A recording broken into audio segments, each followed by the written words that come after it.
Assalamualaikum warahmatullahi wabarakatuh. Nama saya Kantiwari Hade Indriani, pengawas pendidikan di Kabupaten Sumbawa Barat. Sebagai pengawas, misi saya adalah meningkatkan kualitas satuan pendidikan melalui pendampingan profesional guru dan kepala sekolah. Di Kabupaten Sumbawa Barat, pendidikan menghadapi tantangan nyata. Banyak guru masih kesulitan memahami teknologi untuk pembelajaran modern, membuat kelas kurang interaktif dan kurang diminati siswa.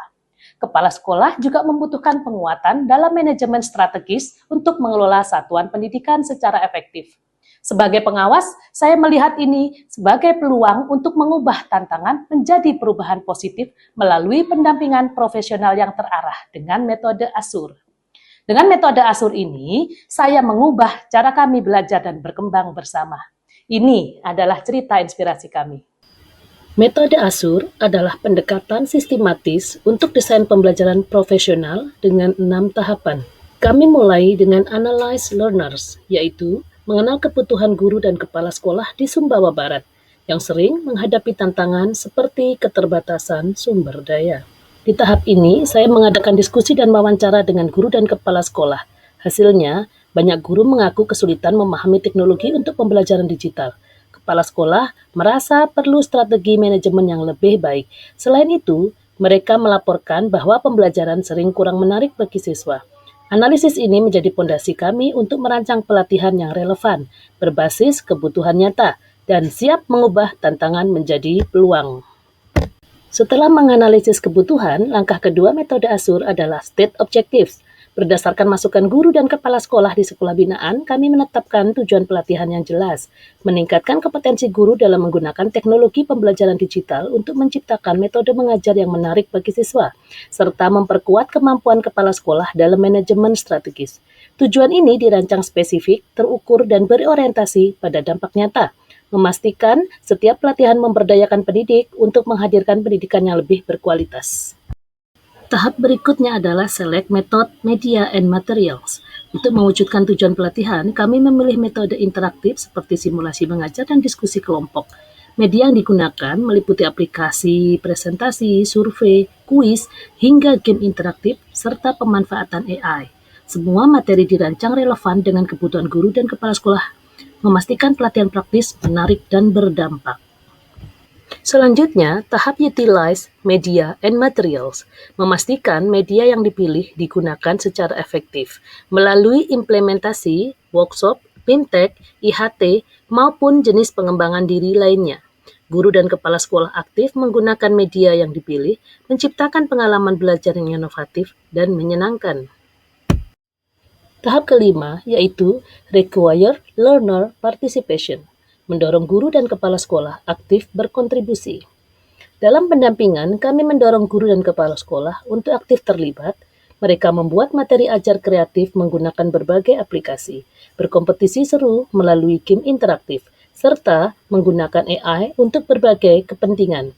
Melalui praktik langsung, mereka tak hanya belajar, tetapi juga berbagi ide inovatif, menciptakan suasana pelatihan yang hidup dan penuh inspirasi. Langkah terakhir metode ASUR adalah Evaluate and Revise. Di pendampingan saya melakukan evaluasi pelatihan melalui kuesioner umpan balik menggunakan Google Form. Dari feedback pelatihan, saya mengevaluasi dan memperbaiki strategi pendampingan, seperti menambah sesi praktik teknologi, memastikan pendampingan saya terus relevan dan berdampak maksimal.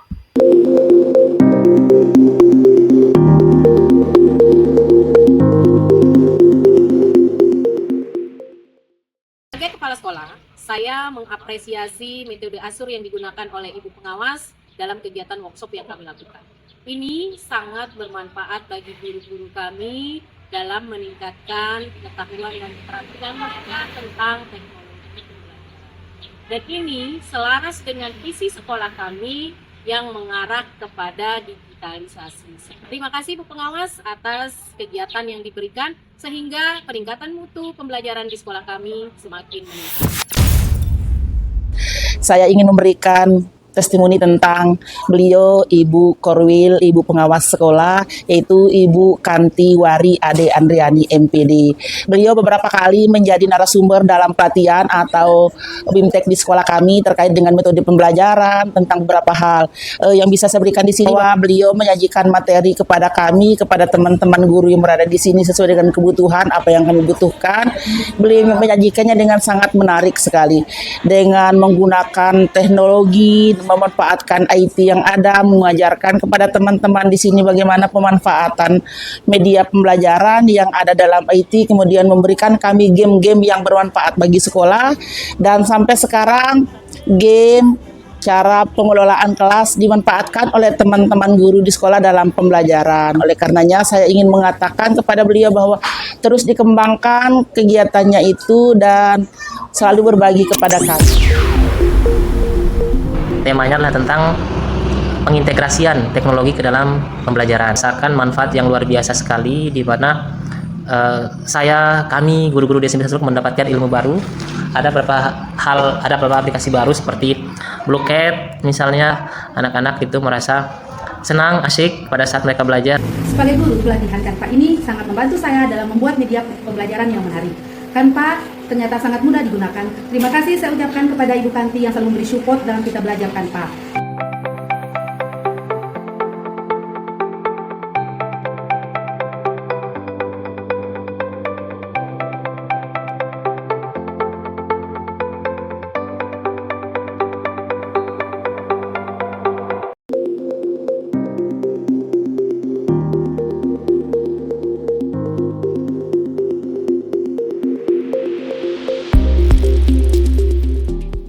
Asur telah membuktikan bahwa pendampingan profesional dapat mengubah tantangan menjadi peluang. Bersama guru dan kepala sekolah di Sumbawa Barat, saya sebagai pengawas berkomitmen untuk terus menginspirasi perubahan.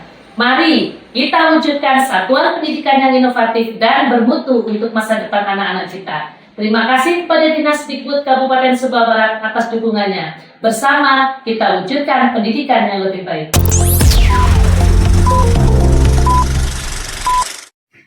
Strategi apa yang Ibu lakukan untuk memastikan praktik baik diikuti dan dikembangkan? Saya memastikan praktik baik yang saya pilih sudah melalui tahapan ASUR, yaitu disesuaikan dengan analisa kebutuhan guru. Saya pilih media yang sederhana, efisien, dan berdampak.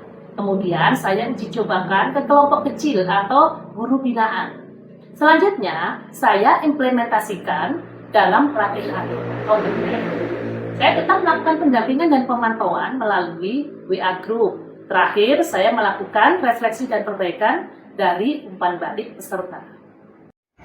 Baik Ibu, bagaimana Ibu mensosialisasikan dan menyebarluaskan praktik baik dari sekolah ke sekolah lain? Saya melakukan pendampingan di satuan pendidikan melalui kegiatan pengembangan profesian berkelanjutan atau disebut PKB, seperti workshop, IHT, dan BIMTEK. PKB yang saya lakukan biasanya melalui forum komunitas belajar, KKG, K3S, dan MGMP. Tak jarang juga secara personal kesatuan pendidikan yang meminta saya secara langsung menjadi narasumber. Untuk tahun 2025, kurang lebih 27 pendampingan yang saya laksanakan di seluruh satuan pendidikan dari jenjang TK hingga SMP. Di pendampingan saya, guru dan kepala sekolah mempraktikkan penggunaan teknologi melalui aplikasi seperti Canva dan untuk media ajar lainnya. Guru juga dapat mempraktikkan game-game interaktif seperti Bluecat, Kahoot, Wordwall, Quizzes, dan sebagainya. Serta pemanfaatan AI untuk berbagai keperluan. Contohnya Bifid, Pici, Magic School, dan masih banyak lagi. Nah, tentu saja semua ini adalah dengan bimbingan saya secara langsung. Apa tantangan Ibu terbesar sebagai pengawas sekolah untuk mendorong praktik-praktik baik di sekolah? Tantangan pertama yaitu keterbatasan infrastruktur. Ada beberapa wilayah yang terkendala dengan jaringan dan juga beberapa keterbatasan perangkat. Nah, tantangan kedua yaitu sikap ragu terhadap teknologi. Rata-rata guru dan Kepsek merasa kurang percaya diri untuk menggunakan teknologi karena minimnya pengalaman sebelumnya, terutama di daerah-daerah dengan sumber daya yang terbatas. Nah, strategi saya biasanya mengadaptasi ke pelatihan-pelatihan saya secara langsung, memilih media yang sedemikian rupa bisa diakses dengan perangkat yang fleksibel, bisa juga dengan laptop, tablet maupun HP. Dan juga saya menyediakan media yang dinamis dan printable, sehingga dapat digunakan secara online maupun offline atau di print out. Nah, tantangan ini justru memotivasi saya untuk terus berinovasi dengan dukungan Dinas Dikbud, KSB, dan komitmen bersama. Saya yakin praktik baik ini akan terus berkembang, menghadapi hambatan demi pendidikan berkualitas di Sumbawa Barat.